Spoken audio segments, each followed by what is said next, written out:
configuration upon configuration.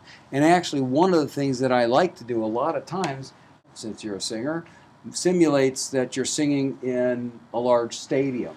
Now, let's use what we've learned. So, you're on stage, you're singing, you've got a big PA blaring when you sing, and it's a huge stadium. What happens? The sound travels from the speaker, goes into the stadium, it hits the back wall, it hits the side wall, it hits the other side wall, bounces around in the stadium, and it continues to bounce around. And as it does that, it's going in multiple, hundreds of thousands of millions of paths and creates a reverb sound. Big stadium, it'll become reverb. But it also has a characteristic delay component because it takes time for sound to travel the distance till it hits the first wall, and then the second wall, and the third wall. So you'll hear a delay, hello, hello, hello, but it'll be getting quieter and quieter and quieter as the energy dissipates, and it'll be picking up more reverb every time it bounces on a wall. And it'll be getting darker, right? It'll be getting less high energy because high frequencies have less energy than low frequencies, and as it bounces on walls, it loses energies just like a billiard ball loses speed as it hits the first bumper, then the next, but loses energy. Are you with me? So there's three things that happen. You hear multiple delays that get quieter, you hear more reverb on every delay, and they get less high frequency in every repeat. How would I simulate that? If I was sitting in a stadium and I had my eyes closed and that was happening, I would hear that. If I'm mixing a record in my little studio, how do I simulate the feeling of being in a stadium? I manipulate the sound to behave that way. So how can I do that? Let's talk about how we can do that. Very simply with the same basic setup that we've been discussing.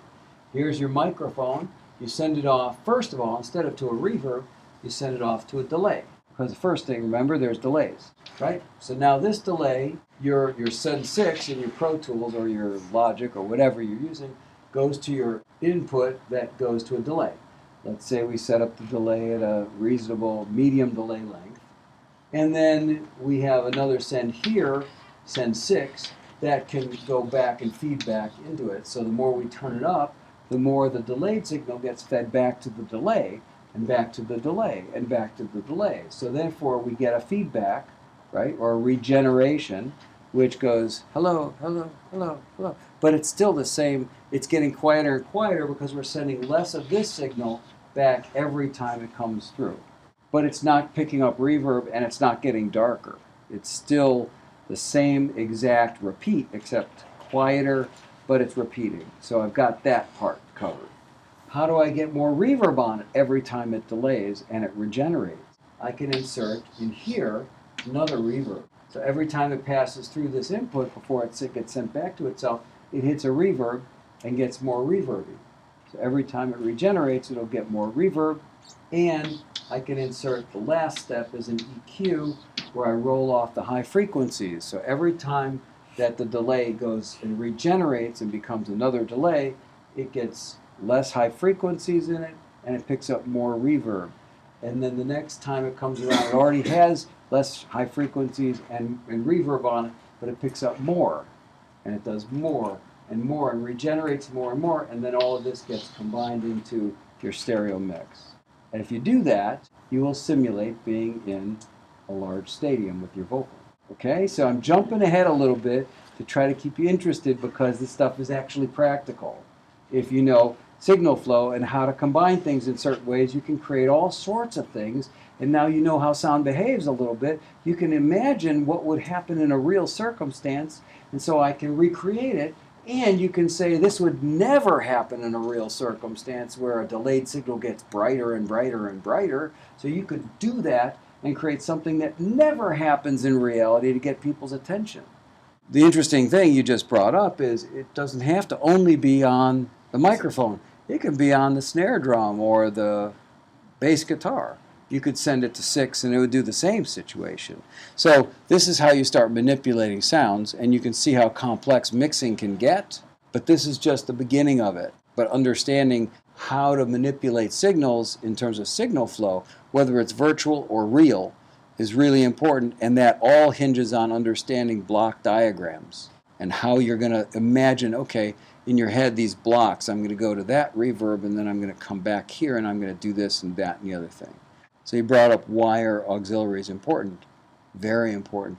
Auxiliaries are also called buses, and you could call it a bus because what does a bus do? A bus goes down Ventura Boulevard, picks up people on corner A, B, C, and D, and delivers to F. Well, each channel here sends 6, 6, 6, 6. You can send, and it'll all go here, right? So it's like a bus, picks up signal on each sound and then delivers it to your effect. Buses are considered, and auxiliaries are considered internal manipulations within the computer where inputs and outputs go in and out of the system.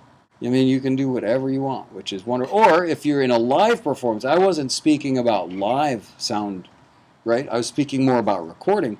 But let's say you're in a live venue and you're singing at the Whiskey tonight, right? You step up to the mic and you got your monitors so you can hear yourself. Not just what's going front, but it's coming back to you so you can hear yourself well. And that comes off the monitor board, which is a bunch of auxiliaries. So they can send you more kick drum, more bass, more vocal, and get a mix for each monitor separately so that each player can have what they need to hear to play best. It's pretty cool that you can manipulate sound that way and signals that way. It's not terribly complicated, but it's really, it can be mind-boggling at first. You know, it's a lot of signals moving around in different places, but it's all very intuitive if you understand and just trace it in your head or trace it on a drawing as to where it's going next. I used to think when I first got into the studio when I was a kid, I was probably 13 or 14, I'm like, oh, it's just one big stereo. And it kind of is, with a lot of extra bells and whistles. Because I had a stereo with an amplifier and tuner and a turntable. All these different components had to go into the amplifier to feed the speakers. And it's pretty similar in some ways to a studio, except it's like times 1,000 in a studio.